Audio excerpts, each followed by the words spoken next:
You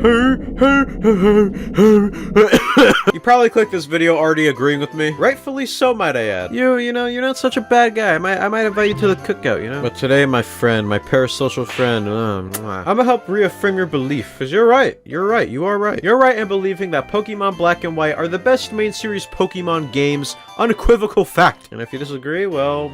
cope. See, I said main series games because, you know, if I was including Heart Gold and Soul Silver, destroy the competition, dude. If you don't think these are undisputably the best Pokemon games, then you have dog shit opinions and you should kill yourself. And I hate you. But we're not talking about those today, so you know what? I'll calm down. I'll calm down. I'll chill. I'm chill. I'm chill! So the first thing that make these games the best Pokemon games, the Pokemon themselves. We got so many new Pokemon in this generation. We got literally like 2 generations worth of Pokemon. I mean, with the way future generations are looking, you know what? You could even say we got 3 generations worth of Pokemon in 1 generation. That is absolutely bananas. Editor, put 3 bananas on the screen. No, put 4 actually. Now, I don't know if you guys remember. Most of you watching this video probably weren't even born, but when Gen 5 came out, like half of the Pokemon fandom could not stand these new designs. A lot of it was just object bad, you know. This is literally fucking Gears. This one's literally an ice cream cone. This one's literally trash. But Pokemon has always been like this. I mean, look at your Lord and Savior Gen 1. 2 different types of purple sludge. A Pokeball and its evolution is the same thing but upside down. But no, Apandah, you're clearly forgetting about the clump of eggs. Fuck off. Here's a hot take. I actually kind of like the inanimate object Pokemon because, you know, 99% of Pokemon are based off of animals. I want something different. You know, God forbid I get a cool looking chandelier. But a lot of these Pokemon from this generation look really cool. A floating evil looking sarcophagus? A walking fat eel? Dude, count me in. Is this an abortion? I don't know. It looks cool as hell though. The dragon types are awesome. The meta Pokemon even look cool. Coolest box art Pokemon as well. Its tails fucking glow, dude. And I just scratched the surface.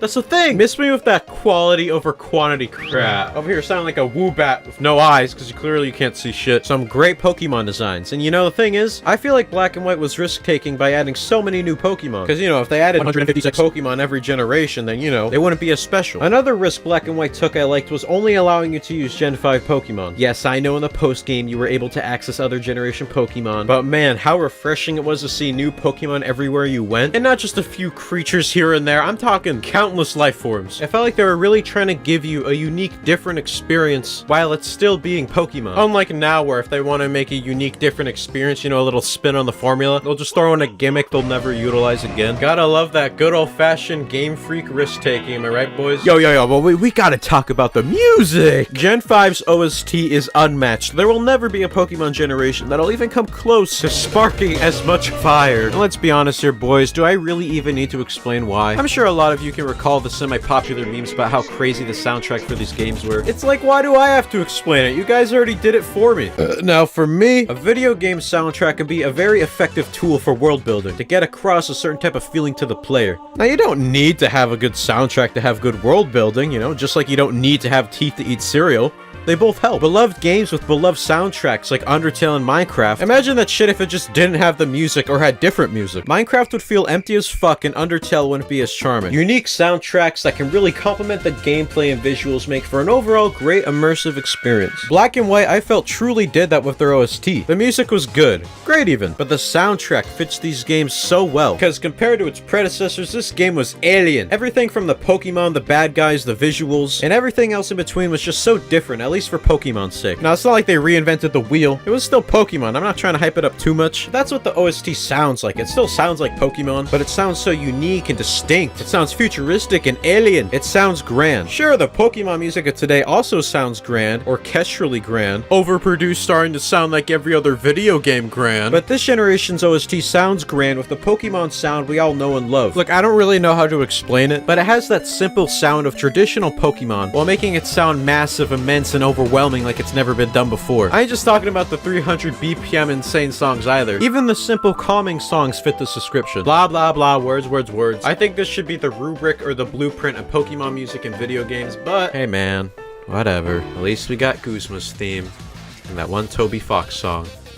Hoorah. Alright, let's talk about the visuals now. Up until Black and White, the games have been pretty consistent in terms of visuals. You know, it's just got like soft colors, everything oh so static, both overworld and in a battle. Now, you could attribute this to software limitations, and while I definitely think that's part of it, they found themselves on a nice, comfortable path and establishing the rules of what makes a Pokemon game a Pokemon game. Black and White is when they threw out the book. Aside from higher quality sprites and different color palettes, they started adding animations. And by animations, I mean 2-second long looping GIFs and inserting a few 3D renders here and there. And it was fucking great. It might not seem like much, but it gave these games so much life while still being in that 2D format everybody knew and loved Pokemon for. The dynamic shots of buildings and the cities and the bridges. God, I never thought I'd care so much about a bridge, but it looks cool. You'll get these cool-ass dynamic shots that Pokemon pretty much never did before. Or if you're in a Pokemon battle, your Pokemon moves the entire time. No longer is it a still JPEG. And even like seeing the little things like the leaves drift, or being in a cave and seeing water droplets drip down. The game's visuals and animations made it feel so alive, while still being close enough to its predecessors. I mean, now it's 3D. If you couldn't tell, I'm not the biggest fan of 3D. I mean, I don't mind it, but old habits die hard. It was a leap I felt Pokemon had to take at some point, but at least as of the recording of this video, I'd much rather look at this than this. See, if Gen 6, they didn't just throw out the book like Black and White. No, they burned the book, they pissed on it, and then they spit on it. And not even like a cool spit, you know, the spit where it just dribbles down your face, all gross, you know? But in retrospect, these games weren't so bad. Also, another thing that's just super underrated, but I love, the beep noises of the Pokeballs indicating how many Pokemon your opponent has. I don't know, man, when I hear them 6 beeps in a Pokemon battle, oh shit, that's crazy. And also the sound design in this game's pretty good too. It feels so different. I know I'm a broken record at this point, but it sounds futuristic and alien. It fits the games really well. I wanted to shove this somewhere in the video, so I'm just gonna shove it in here, but I think the bad guys of this game, top tier Pokemon evil people. The first 2 games, you had Team Rocket. They steal Pokemon and, you know, just do some pretty run-of-the-mill bad guy shit. You know, it's not that crazy, but it's realistic, I'll give them that. The next game's evil people are just stupid. Like, you want to remove the oceans and land? Are you serious? Dumb as hell. And then Diamond and Pearl, you had a megalomaniac trying to, like, take over, like, space and time or some shit.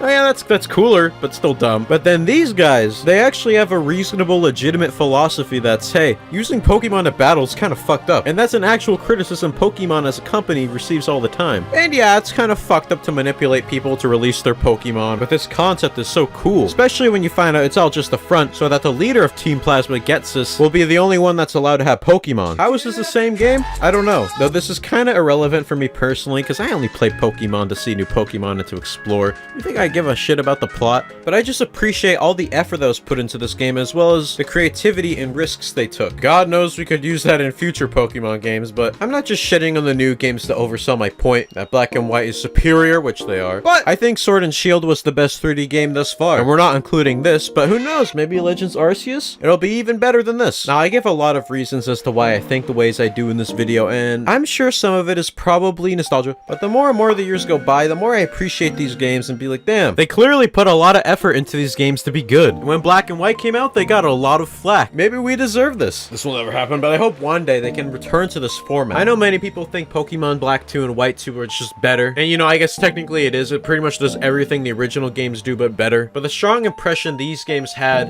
way more than Black 2 and White 2. And I love those games. I love those games. But ultimately, does my opinion really matter? You know, I like to think it does, but at the end of the day, it's if the kids enjoy it. No, I'm not out of touch. The kids are. You know, until we get another game like this, which is never gonna happen. God, I hope that ages terribly, but I'm hopeful for future games, and I'll appreciate any risks or anything different they do. That is an actual risk and not a stupid gimmick that they're never gonna utilize again. Okay, that's it. Bye!